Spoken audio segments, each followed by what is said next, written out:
பிஸ்மில்லாஹ் ரஹ்மான் ரஹீம். கண்ணிமிக்க சகோதர சகோதரிகளே, அல்லாஹின் நல்லடியார்களே, அஸ்ஸலாமு அலைக்கும் வரஹ்மத்துல்லாஹி வரகாத்துஹு. அல்ஹம்துலில்லாஹ். அல்லாஹும்ம ஸல்லி அலா முஹம்மதின் வஅலா அலி முஹம்மதின் வபாரிக் வஸல்லிம்.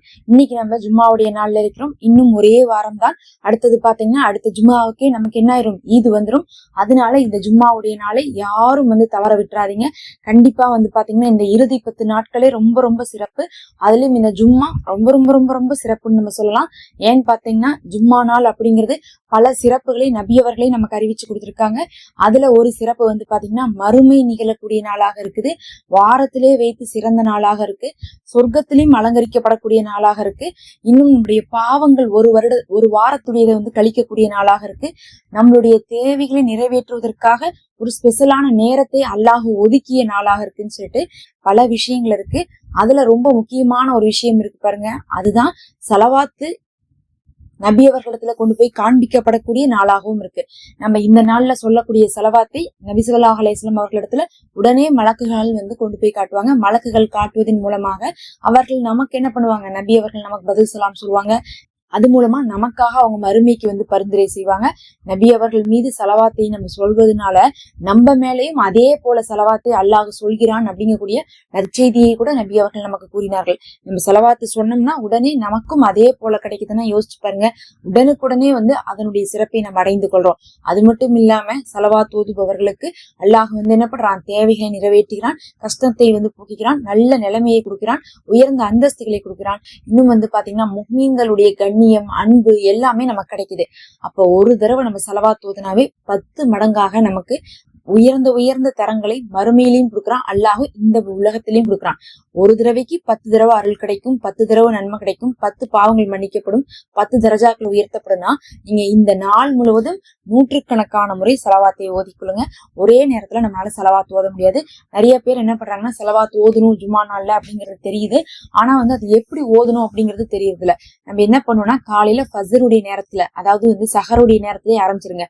மத்த சமயம் தான் ஃபஜ்ருன்னு சொல்லணும், ஆனா இப்ப பாத்தீங்கன்னா சஹருடைய நேரத்திலேயே நீங்க ஆரம்பிச்சு ஒவ்வொரு நேரத்திலயுமே என்ன பண்ணுங்க, 7 முறை ஸலவாத்தை கையோட ஓதிவாங்க.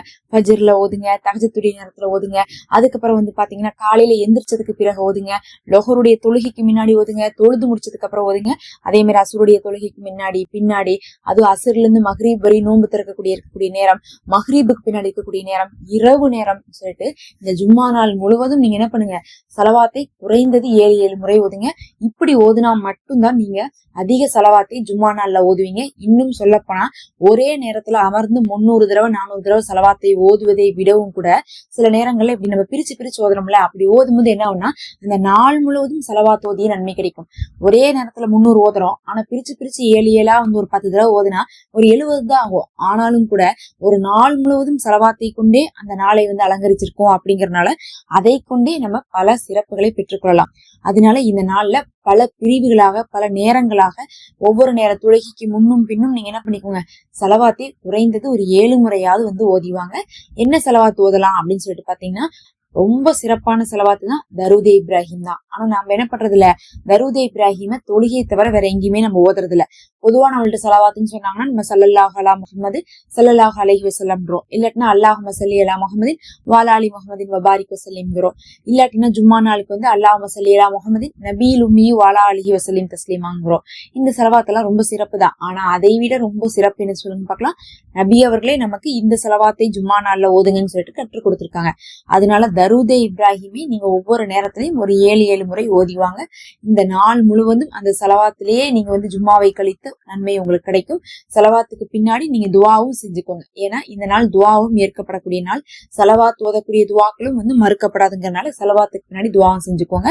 அந்த ஸலவாத்துல என்ன அர்த்தம் இருக்குன்னு பாத்தீங்கன்னா, தரூதே இப்ராஹிம்ல நபி அவர்களுக்கும் நபியுடைய குடும்பத்தாருக்கும் அல்லாஹ்வுடைய சாந்தியும் ரஹ்மத்தும் பரக்கத்தும் உண்டாவதாக, எந்த மாதிரினா இப்ராஹிம் அலைஹிஸ்ஸலாம் அவர்களுக்கும் அவங்க குடும்பத்தாருக்கும் உண்டானதை போல அப்படின்னு சொல்லிட்டு சொல்லப்பட்டிருக்கு. அப்ப இப்ராஹிம் அவர்களுக்கு என்னெல்லாம் அல்லாஹ் ஸலவாத்தை பொழிஞ்சானோ அதே மாதிரி இப்ராஹிம் அலைஹிஸ்ஸலாம் அவர்களை போலும் அவங்களுடைய குடும்பத்தை போன்றும் நம்மளுடைய நபி ஸல்லல்லாஹு அலைஹி வஸல்லம் அவர்களுக்கும் அவங்களுடைய குடும்பத்துக்கும் நம்ம கேட்கக்கூடியதான் இந்த ஸலவாத்து. அதனால இதை 7 முறை ஒவ்வொரு நேரத்திலுமே நீங்க ஓதிக்கொள்ளுங்க. அல்லாஹ் உங்களுடைய இந்த நோன்பையும் அமலையும் ஏற்றுக்கொண்டு ஈருலக வெற்றியை தருவானாக. மறக்காம சப்ஸ்கிரைப் பண்ணிக்கோங்க. நம்ம சேனல்ல மெம்பர்ஷிப் இருக்கு, ஒரு ஹதியாவாக ரமலான்ல ஜாயின் பண்ணிக்கோங்க. அஸ்ஸலாமு அலைக்கும்.